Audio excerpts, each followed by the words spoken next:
What? Don't give me that look. Well, I can play the same games on here, so like, get over it. I've moved on, okay? Look, I don't need you anymore, all right?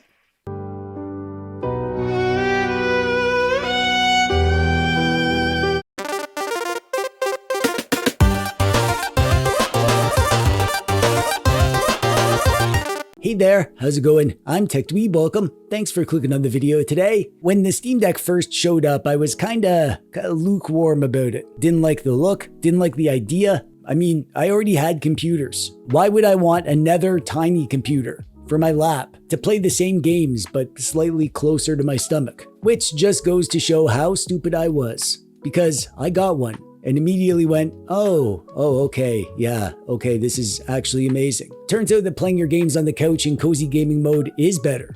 Who knew? I mean, everyone knew at the time except for me, but past me was an idiot. Current me is pretty smart though. I look forward to seeing how amazing future me is.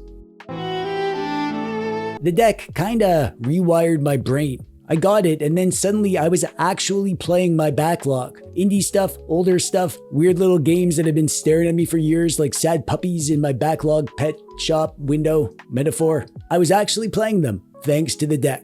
It wasn't about power. I have a monster gaming PC. It was mostly just the lovely form factor. That big comfy plastic slab. It was a lovely size. Felt nice in the hands, like holding a big warm loaf of bread that can run bot vice. So yeah, the Steam Deck changed me as a gamer, as a person, and also physically from sniffing the vent fumes like a weirdo. My nose hasn't quite been the same since I got it, but that's not relevant to the topic. Long story short, the deck has been a hero in my life and I am deeply grateful to it. So thank you, my friend. But those days are over.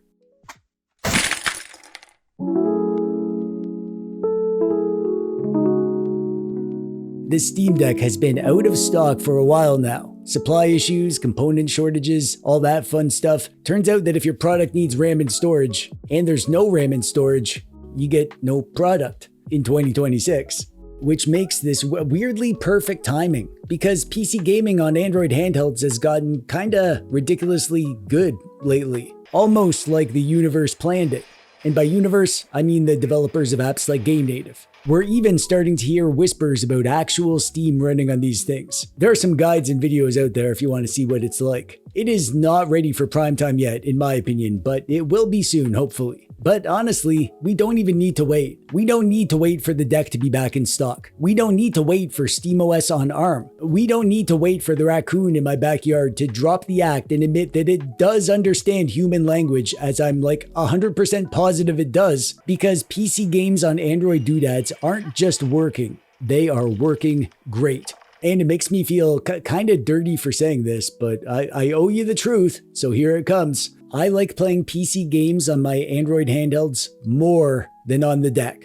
And I don't even think we need the Steam Deck anymore. I'll give you a minute to take that in. And then look at the camera in shock. And then look around at other stuff. Now, before you start a TechDweeb Hurt My Feelings support group, just hear me out. PC gaming on Android is still kinda new, and a lot of people don't realize how stupidly good it is yet, but trust me, it's really good. PC games on Android is the main way that I'm playing PC games right now. I've been using a whole bunch of my Android handhelds with GameNative. I already made a full guide on it, so watch that if you want to know how. The short version is install it, log into Steam or Epic or GOG, download your games, and just run the games on the same little device used for Super Mario World and other activities I will not speak of here. Android handhelds were already magical, and now they can also run PC games. That's like finding out your toaster can do your taxes. I've been absolutely gorging myself on PC games across a variety of doodads like the Odin 2 Portal, the iNeo Ace, the Retroid Pocket 5 and 6, and others just for funsies. Indie games especially have been flawless. And this is not streaming that I'm talking about. People always ask in my comments if this is a streaming thing. It's not. These are running on the device, natively. Oh, Game Native. They named it after what it does. I just got that. I do see people saying they can't get things running, which is just, it's wild to me. Almost everything that I try just works, usually the first try. Maybe they're trying heavier games or just playing different stuff than I play. I don't know. I don't want to oversell it. I mean, your mileage may vary, but for me, it's been kind of ridiculously good. For example, I bought like 10 new indie games last week. I have a problem. It's fine. Everything's fine. All 10 of them worked, and only one of them needed a settings tweak, and it only took me like 5 seconds. It's really not hard to get this stuff running. Check out my guide if you get stuck and you need to know how. And also check out my guide on how to talk to girls. Now 12% off with the code dweeb12.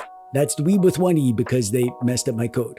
Now let's be real. Android handhelds are not the Steam Deck or computers. The Deck is still more powerful, and the Deck is a low-power PC handheld. Even the beefiest Android doodad like the Odin 2 Portal isn't built for big modern AAA stuff. You'll get older games, indie games, maxing out at things like Skyrim level stuff, but don't roll in expecting stuff like Cyberpunk 2077 to run great, or at all. These are tools, and you need the right tool for the right job. Like, you don't eat cereal with a hammer, and you don't use a spoon to run Cyberpunk 2077. Now, quick nerd moment, as if all my moments are nerd moments. All the handhelds I've been using are Snapdragon chip based, which have Adreno GPUs. That matters because Snapdragon chips get way better GPU driver support, which means better performance and compatibility. If you're on a Mali GPU device with like a MediaTek chip or whatever, you can still try this. Some stuff will work, just don't expect nearly as much to work, and expect to do more tinkering. The specs matter too. The stronger the chip, the better the results. You'll want decent RAM and enough internal storage since the games run locally. Indie games are small enough, but if you want bigger games, that can eat up your storage quickly. But you don't actually need crazy specs for a lot of PC games, especially indie stuff. I am constantly surprised at what I can get running on even Snapdragon 865 devices with 8GB of RAM. And Android handhelds are still cheaper than the Deck, and you can actually buy them, and they run the same kinds of games that I'm playing the most right now anyways, and I get a ton of perks that I don't even get on the Deck, which we'll talk about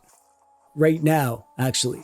Because, yeah, not only can Android doodads run Deck-style games, they actually come with a bunch of perks that make the whole experience kinda better. For instance, boot times. Android doodads boot quickly, and Android itself is made to have an incredible power-efficient sleep mode. You can tap the power button mid-game, it goes to sleep, and it basically just stays asleep, sipping the battery. Days later, you can wake it up in like 1 second, and you're right back where you left off. Meanwhile, I can't even tell you how many times I've picked up the Deck expecting a quick session and instead realized that I slept it instead of powering it off, and now it's dead. Like my hope that you'll click the subscribe button. Android doodads are just freakishly efficient. The Steam Deck OLED is already great on battery compared to most x86 handhelds, but my Odin 2 Portal goes toe-to-toe with it, even though the Deck has a bigger battery. I did a test the other day. I had the same game, Vampire Crawlers, running on both with 50% screen brightness. After an hour, both dropped down 21%. That's about 4 hours and 45 minutes total battery life on both if they were charged to 100%. And the Portal was running at 120Hz refresh rate and 1080p versus the Deck that was down at 90Hz, 800p. So the Portal is doing the same work for the same battery, but doing it better. And then in lighter stuff like bot vice, the Portal does way better than the Deck. I ended up getting around 11 hours battery life on the Portal versus 6 hours and 40 minutes on the Deck. If you mostly play indie games, the numbers are very much on your side if you're on Team Android. And multitasking on Android is like worlds better. On PC handhelds, you're always doing a whole ritual. Like if you want to look up a walkthrough or whatever, you gotta back out, open the browser. If you went to desktop mode previously to add it as a non-Steam game, do your thing, go back, using the buttons to navigate. On Android, it's like, boop, browser, boop, walkthrough, boop, back to game. You want YouTube running, Spotify, taking a quick break from your game to send your future wife in Russia some Bitcoin? On Android, it is easy and seamless and beautiful. And if you argue otherwise, I'll write your name in my notebook. PC handheld screens are kinda all over the place. Some of them are high refresh rate, some are OLED, some of them are crazy high resolutions, some of them are pretty low resolution, some of them are 16:10 ratio, which isn't ideal because lots of PC games are hard-coded to stay at 16:9. It's chaos. Chaos, I tell you! Android doodads are way more consistent in the screen department. They pretty much all stick to 1080p, so no issues with game ratios. And they're usually OLED these days, which is awesome. The Odin 2 Portal screen is ridiculous. It's a huge 7-inch OLED, 120Hz refresh rate. It looks so good, it makes me feel like I'm better at games than I am. I'm not, but it helps. Not to mention that Steam Decks are big. All PC handhelds are big. They're portable, sure, but are they pocketable? Probably not. Let's see. Hey Temp, put this Steam Deck in your pocket. Sure thing. Oh no, it's way too big. No, I don't like it. It's not pocketable at all. Okay, well put this RP5 in your pocket then. Oh yeah, it goes right in there. I can carry that around, no problem. See, what did I tell you? Oh, TechDweeb, real quick, can I ask you a quick question about where to find the HR department? Nope. Oh, okay.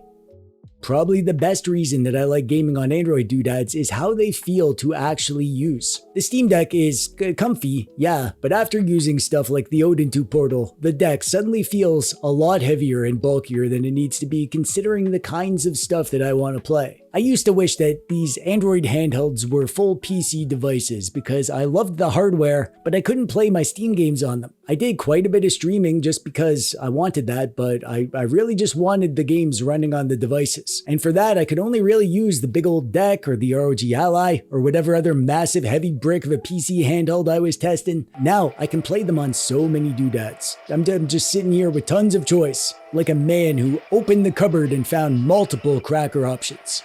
I don't even have time to get into another topic that I wanted to talk about, home console mode. Yeah, you can not only use these things like Steam Decks, you can use them like Steam machines, like Valve's upcoming Steam machine. Maybe you've heard of it. Retro handhelds can be home consoles too. You can dock this thing to a TV and use a controller and set up a front end that's all pretty and Steam feeling. There are some nuances to that topic and it's kind of a lot to talk about, so I actually cut that whole section from this video. And I'm going to do a separate video about that, so get subscribed if you don't want to miss it. The biggest factor here is the price. If you just want indie games, this gets kinda ridiculous when you math it out. I suck at math, but even for me, the conclusion is super obvious. The Steam Deck OLED starts at $550 when it's in stock, which it never even is these days. And the Steam Deck OLED is one of the cheaper handhelds, and the other x86 handhelds are all more expensive. Meanwhile, you can grab something like a Retroid Pocket 5 for about $200, and it crushes indie games. I made a whole video about that. It's great. It's a little beast when it comes to this kind of stuff. There's also the Retroid Pocket Flip 2 for $10 more if you want the flippy vibe. Just if you're getting that one, don't get the base model. Get the Snapdragon version if you're going to be playing PC games. Trust me, don't make me open the notebook. If you want more power or something bigger and more comfy with a huge screen, the Odin 2 Portal is around $250. That's a sale price and it might not last, but as of the time I'm filming this, it's there at that price, so grab it now if you want it. There's a link in the thingy below. The Retroid Pocket 6 has the same chip as that, the Snapdragon 8 Gen 2, and that starts at $245. Even something like a maxed out Odin 3 is still cheaper than the entry-level Steam Deck. It's actually hard to find an Android device that's as expensive as the base model of the Steam Deck. So like if you want AAA stuff, then yeah, get a deck or an Ally or whatever if you can find and afford them. But if your goal is to crush your indie game backlog, Android doodads are absolutely pulling their weight for a fraction of the price. I am not here to poop on the Steam Deck. Far from it. I love the Steam Deck. I want everyone to have one. I wish it was more available than it is and plentiful so people could just buy a Steam Deck if they wanted one. I think the deck is a perfect blend of power, performance, and price. The 3 Ps. 4 Ps if you include pungency. Because those vent fumes, man, they are heaven on earth. And yeah, if you want big fancy games like Baldur's Gate 3 or Cyberpunk 2077, Red Dead Redemption 2, absolutely get a deck or some other handheld PC that you can actually find and afford. Android doodads are not built for that life. And also, the deck and other PC handhelds, they are full computers. You can dock it, switch to desktop mode, boom, it's a computer. You can do your taxes or touch base with Karen or whatever adults do with computers. Android can run some PC games, but it is not a full PC. Not yet, at least. Maybe someday we'll actually be running full-on Windows on these things. Who knows? The reason I made this video is because I don't think people realize how good PC gaming on Android has gotten. It's my latest obsession, actually. It's really good. And I say that as someone with a deck. I have a deck, and an Ally, and an Ally X, and an Xbox Ally X. I have more PC handhelds than friends. More than zero. I mean, quite a few more. And even with all that, lately I just keep grabbing my Odin 2 Portal to game on when I'm on the couch, and I grab my Retroid Pocket Flip 2 if I'm playing in bed. And if I leave the house, I'm not packing the deck. I grab something like the iNeo Pocket Ace. They're just nicer to carry, easier to use, and perfect for the indie stuff that I've been obsessed with lately. I wanted to make this video because I surprised myself, because I don't even want to use the Steam Deck for these games anymore. And I figured that might be, nice to hear. Like maybe you've been wanting a Steam Deck just to play indie games, and maybe you don't actually need one now. Or maybe you think you do. Tell me, let me know in the comments. I will read your opinion and write it down for future reference.